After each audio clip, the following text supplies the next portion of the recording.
sa pinabakod namin lote. Pagpunta ko doon, hindi pa tapos yung kanilang yung isa.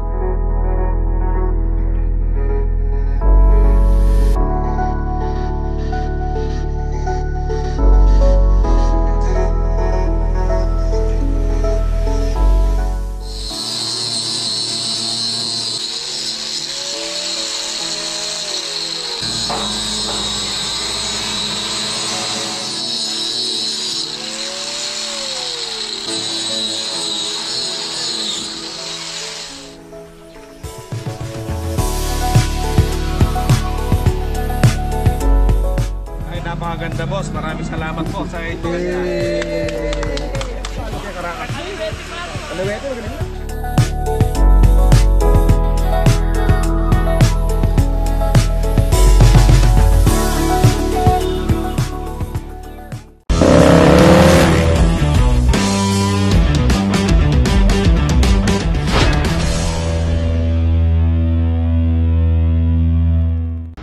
Good morning. Ayan mga boss, Bulacan. Bulacan po ang lakad natin ngayon sa Angat.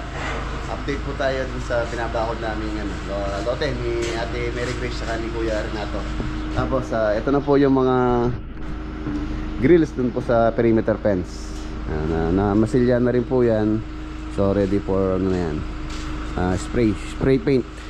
Ang kulay po niya white, tulad po ng nakalagay dun sa existing nila sa bahay na ginawa natin last 2 years ago. So yun. Tapos kulang pa po pala to. Kulang pa ng isang ganito dahil nung pagpunta ko doon hindi pa tapos yung kanilang yung isang yung isang span. So susukatin ko ngayon, tapos kung pong natayo na rin yung mga column doon sa bakod, doon sa may harapan pala. So susukatin ko na rin yung main gate, yung gate na sliding, tsaka yung service gate. Ayan, yun na po. Tara, lakad natin sa Angat, Bulacan. Ayan, mga boss, nandito na po tayo dito sa arko ng Angat, Bulacan. Meron lang po akong dinaanan dito sa may sa may Claritel, sa Royal Suntec PP board. Ayan. Meron po kaming project ni Kapitan. So, bumili po ako ng dalawang board na 18mm. Meron po kaming paggagamitan. So, mamaya pakita natin.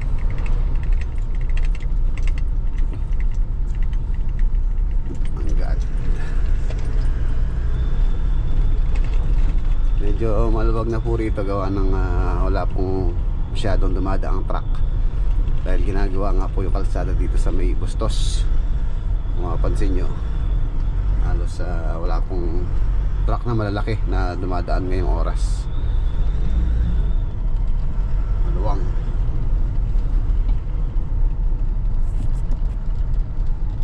Medyo traffic lang dun sa sa may ginagawang kalsada. Pero pag lampas na doon, ayan, maluwang na po.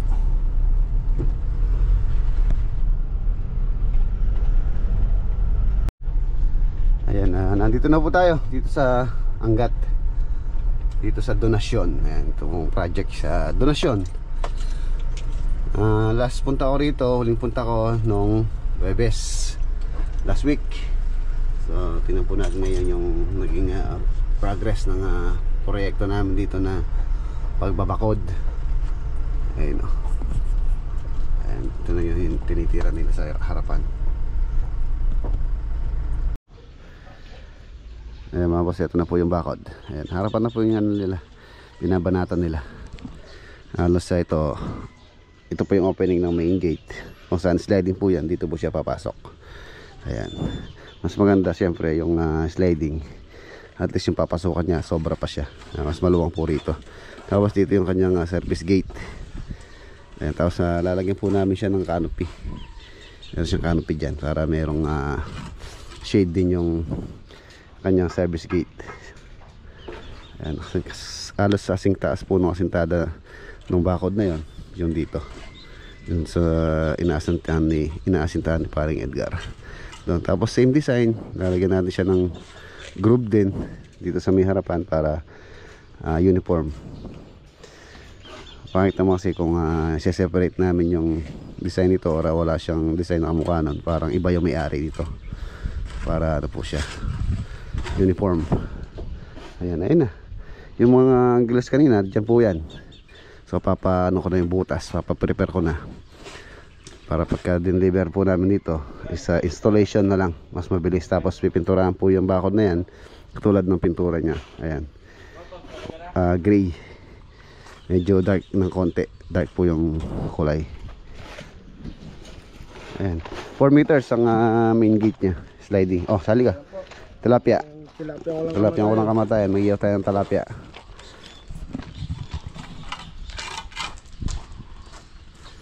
Malinis na.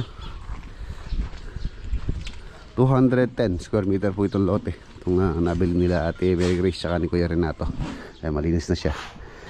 So pag-uusapan namin yung next dito, gusto nilang ipatayo dito sa lote na to. Pero sa akin nakikita medyo mababa sa area na yon. O kailangan tambakan para maging level siya sa road. At least umangat pa dapat sa road. Ayan. Inis na. Naka-plastering na rin po sa kabila yan.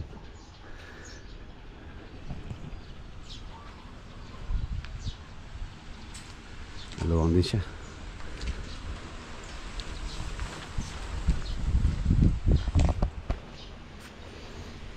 Yun na lang hindi ko nasukatan yung sa dulo na yun.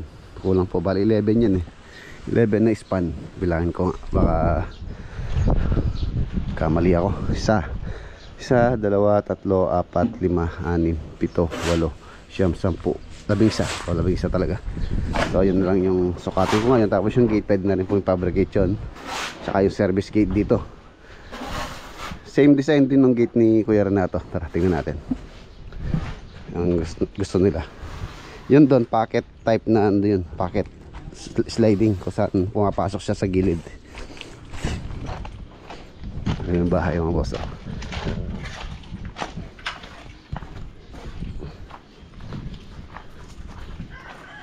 Kabili ka?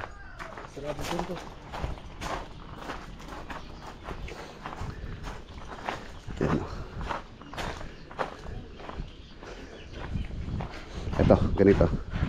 Ganito po yung magiging design niya. Pero ano siya, diretso.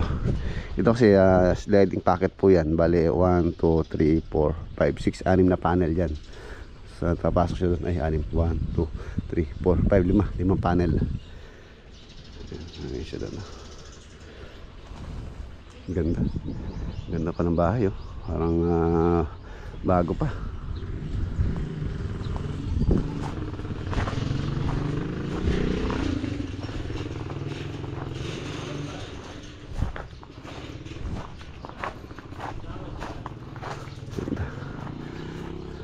Deco stone, tapos hardy planks. Ang cladding po niya dito sa may harapan. Tapos spandrel white. Ayan yung polycarbonate na acrylic.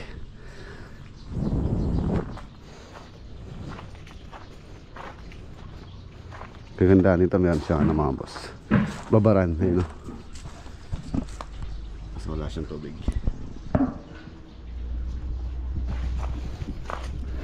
Kung di naman po nagagamit yung swimming pool, at least mas maganda po na tanggalan ng tubig para hindi rin maglumot yung walang tubig. Pagka uwi na lang siguro nila, doon na lang nila lalagyan or tinirefill ng tubig.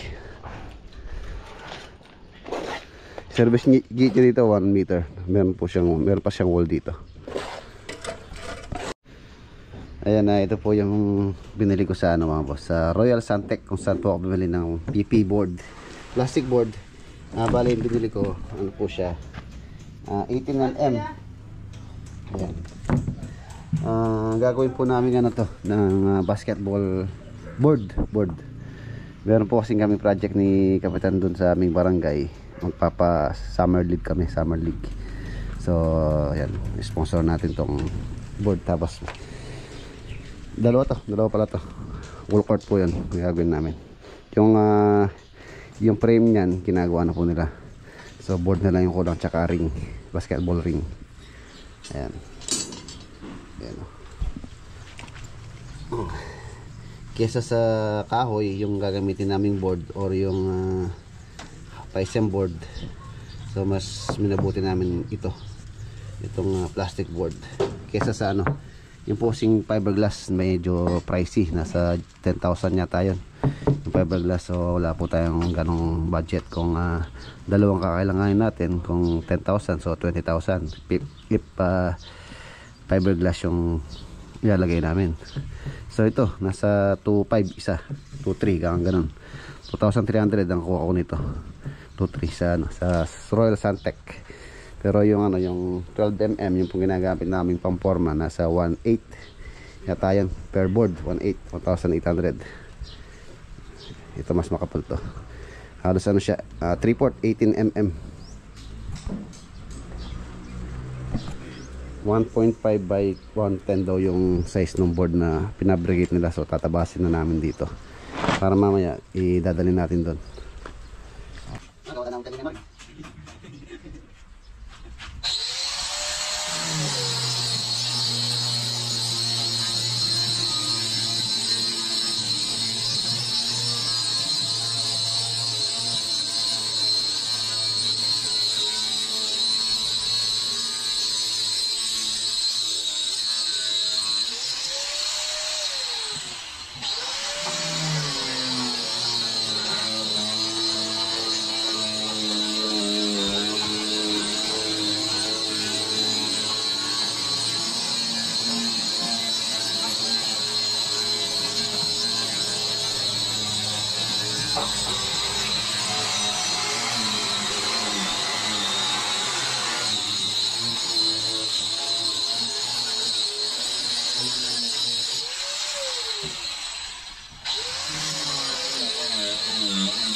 Ayan, okay na mga boss, ito yung gagawin naming board. Paglaro na si Lato-Lato Lato-Lato si P. Ayan, mag-ano po kami doon sa aming Purok Summer League. Doon lang po sa Purok namin yun. Iba po kasi yung buong barangay. So project namin ni Kapitan na magpapa Summer League siya.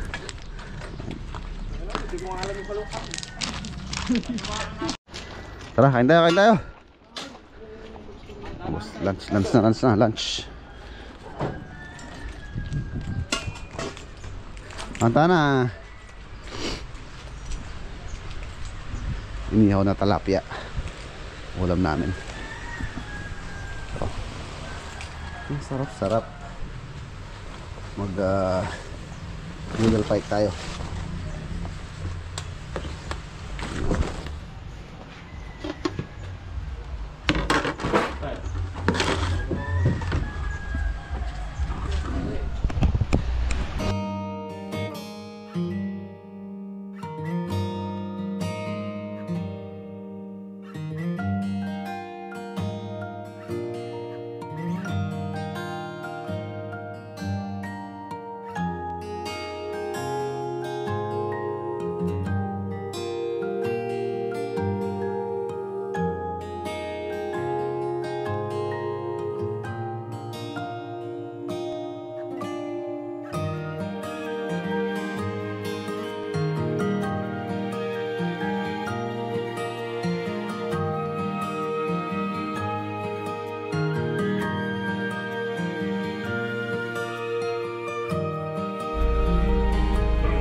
Ayan mga boss, iwan na po natin sila.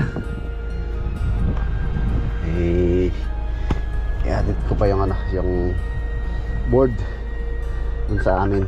Gladwin Ernest Rivera Galera. Ayan, ito na po yung nagawa nilang kalsada rito sa Bustos. Haba-haba na pala pa dito na sira.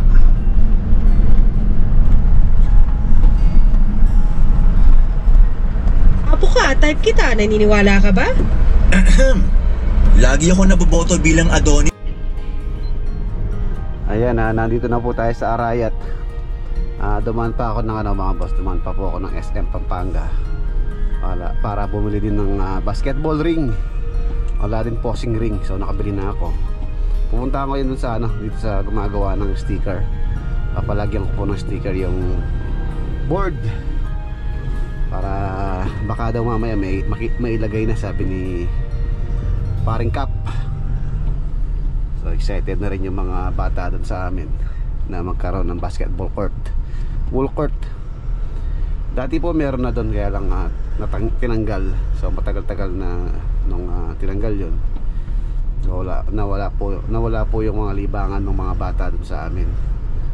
Yung pong basketball court ng aming barangay nandun sa malayo, nasa Purok 2, Purok 5 kami. Napakalayo kung doon pa sila maglalaro. So ito, maganda itong naisip ni Kapitan na ilagay ulit yung mga court dun sa amin. Pinagtulong-tulungan po nilang mag-welding para may tayo yun. So tayo, yan, bumili ako ng board, tapos ring, palalagyan ko lang ng sticker para ready for installation na mamaya. Tapos pagkatapos daw nun, ayun, magpapaliga si Kapitan ng Summer League. Exclusive lang dun sa aming Purok. Lahat ng mga kalalakihan doon na naglalaro ng basketball. So yan, masaya to, masaya. Kaya sinusuportan ko rin po para sa mga namin, mga kabarangay namin.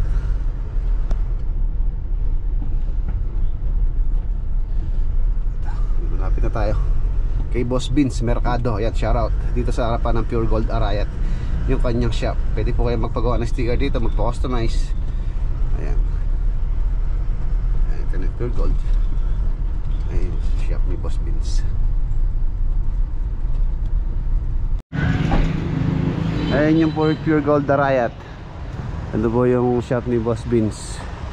Ayan, temporary plate, sticker, t-shirt printing. So gumagawa po siya rito, Vince Mercado.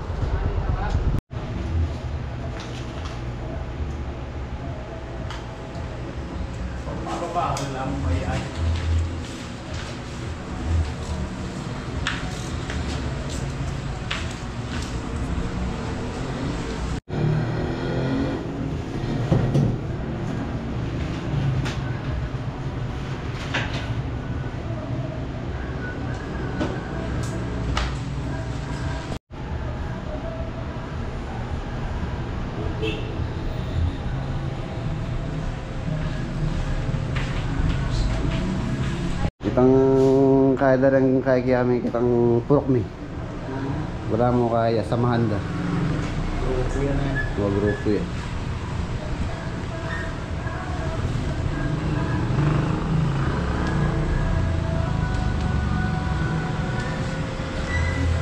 Ito ko yan pagiging niya tagayangay niya.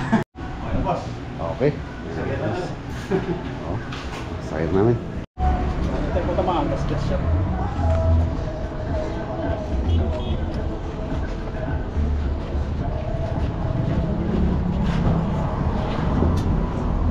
Alright. Service mo boss. Di ba na ka? Bakit? Parang dito mo yan eh.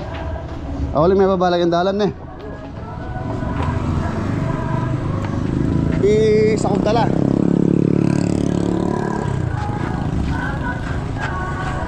Ayan, okay. Okay, Boss Vince. Pag-init mo na po ng bata mo rin na eh. Tapos bilang ko mo rin. Thank you naman. Thank you. Okay na.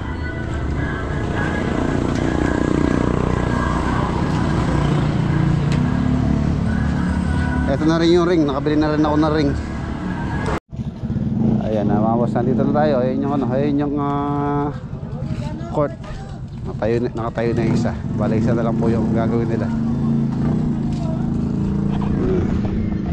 Ayan, dito po namin tatayo yun.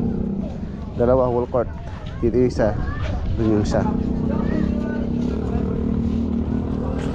Yun na yung mga kabataan. Ibaba na natin yung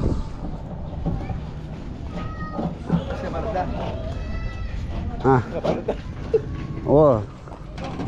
Abala.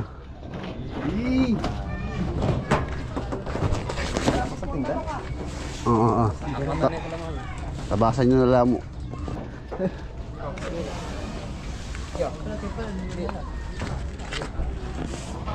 Ano yung sticker mo yan? Magkano na yan?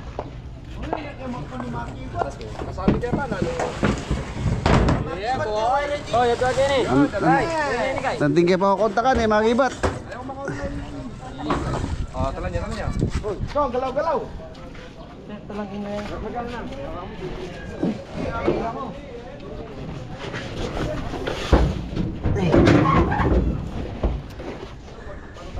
Sana champion yan, bumanggalan niya.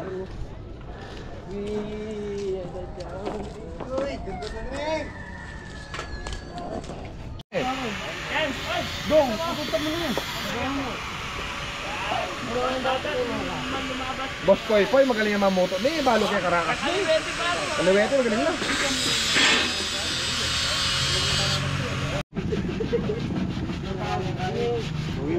Yun o. Ano masabi mo, Kapitan? Ay, napakaganda boss. Maraming salamat po sa inyong donation na board at saka ring.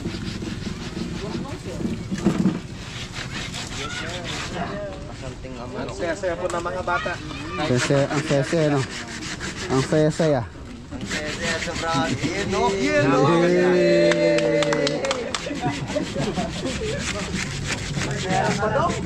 Excited na sila sa liga. Excited na.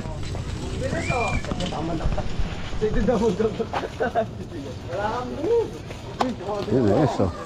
Alright. Alright. Alago daw.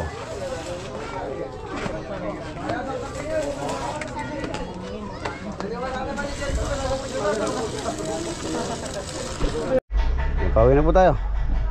Ayan na, inumpisa na nila. Baka sa Sunday, tapos na po yan.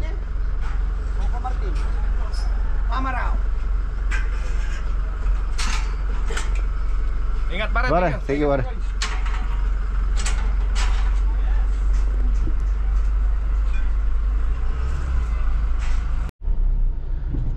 Ayan, pauwi na po dapat ako. Tumawag yung aking bayaw, si Leo, yung asawa po ng aking kapatid. Galing sila sa Kalulot, masiraan daw sila dito sa dito sa may Anaw. So hindi, ayaw daw umandar ng kolong. Ayan, pupuntahan po natin sila. Kung hindi aandar yon, so sasakay na lang natin dito sa Tamaraw, kay Tamtam. Ayan.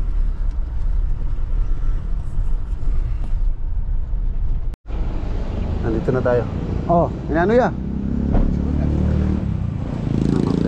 Ayaw mandar. Kaya nandito.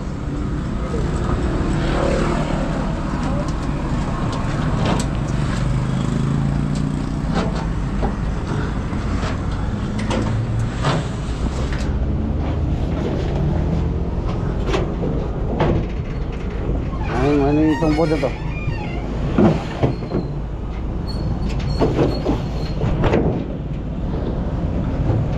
Tatag mo dyan yan.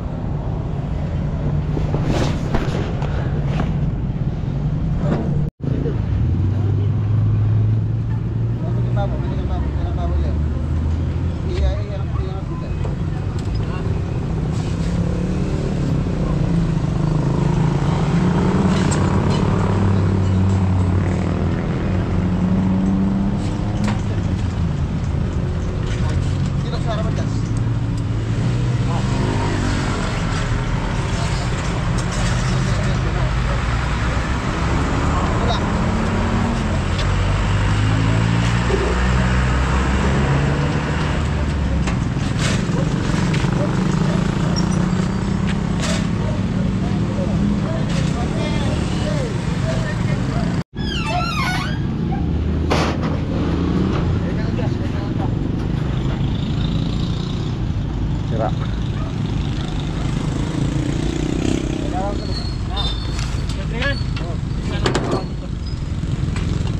I-preno.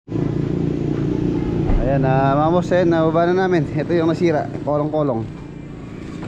Ayaw mandar. Palitingin na lang po bukas. So yun, ginabi na tayo. Ayan mga boss, dito ko natatapusin yung ating vlog for today. Kita-kita po tayo bukas sa next video. Paalam po. God bless. Ingat.